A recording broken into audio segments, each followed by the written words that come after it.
From dazzling the world with his jaw-dropping skills to being locked up in a Paraguayan prison with only $5 to his name, Ronaldinho's story is the ultimate rise and fall of a footballing genius.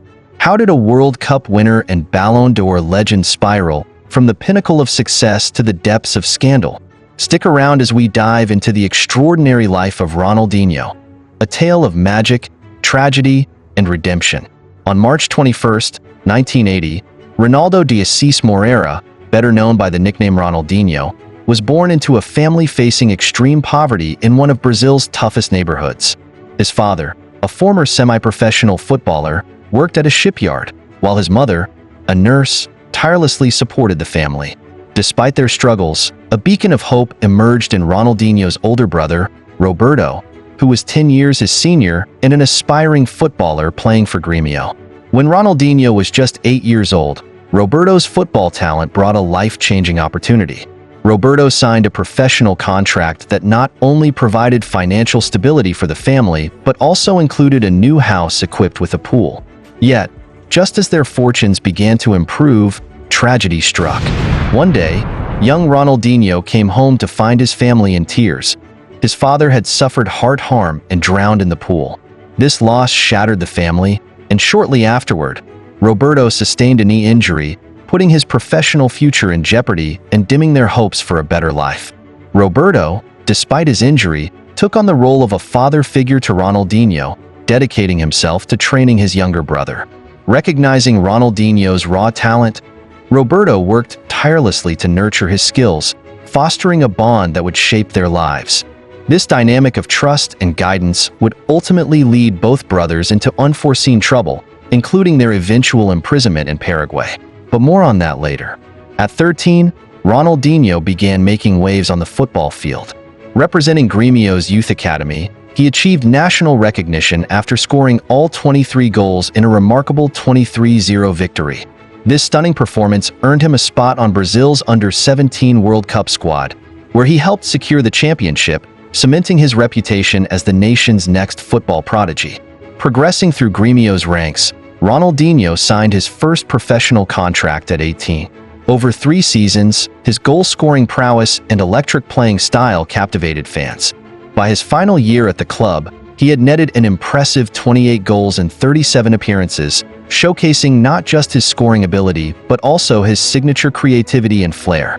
A memorable moment during this period saw Ronaldinho humiliate Brazilian legend Dunga with 2 audacious pieces of skill in a single match.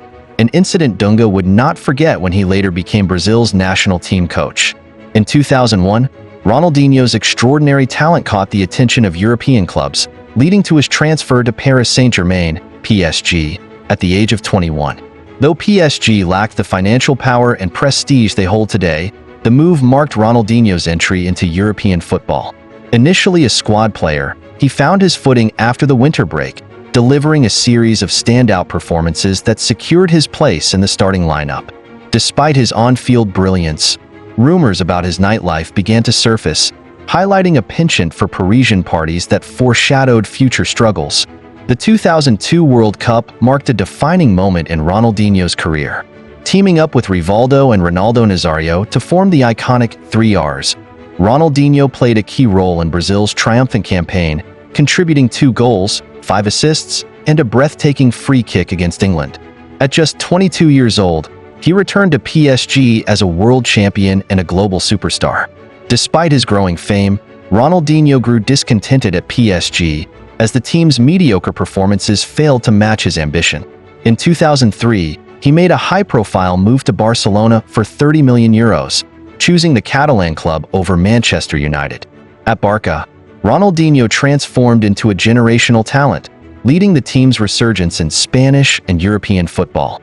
His dazzling performances, coupled with his infectious joy for the game, earned him numerous accolades, including back-to-back FIFA Player of the Year awards and the 2005 Ballon d'Or.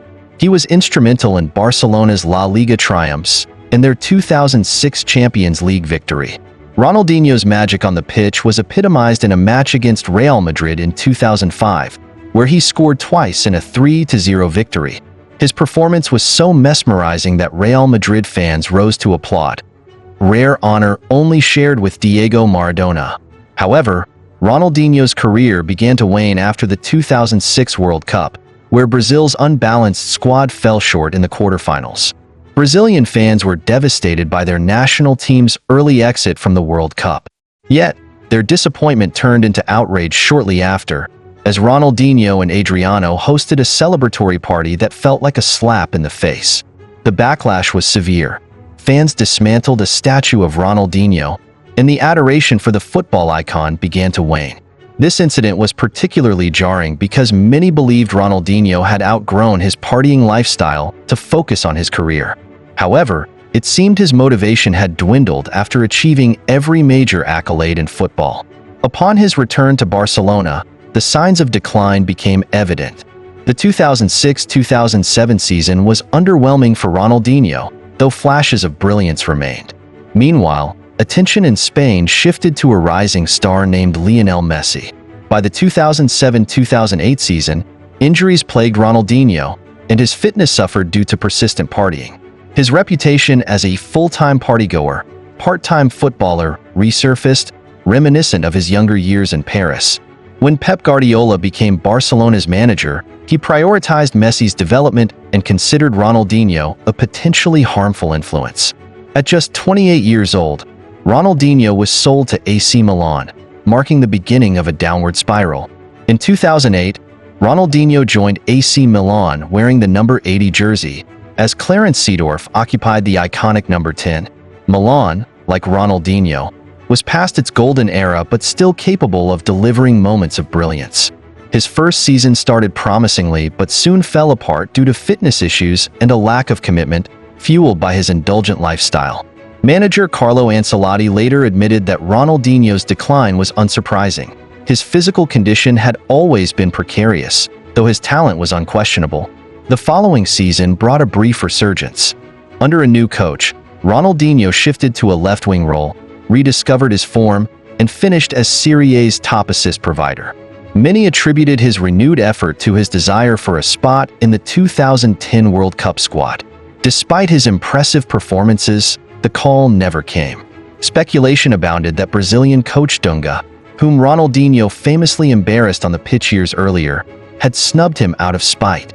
After the disappointment of missing the World Cup, Ronaldinho reverted to his party lifestyle, and Milan decided to part ways with him during the 2010-2011 season. At 30, he returned to Brazil to play for Flamengo, where he negotiated a contract clause allowing him to party twice a week. Unsurprisingly, this arrangement didn't last. Flamengo stopped paying his wages, leading to a contract termination after just one season. Ronaldinho quickly joined Atlético Mineiro, where he enjoyed a brief revival.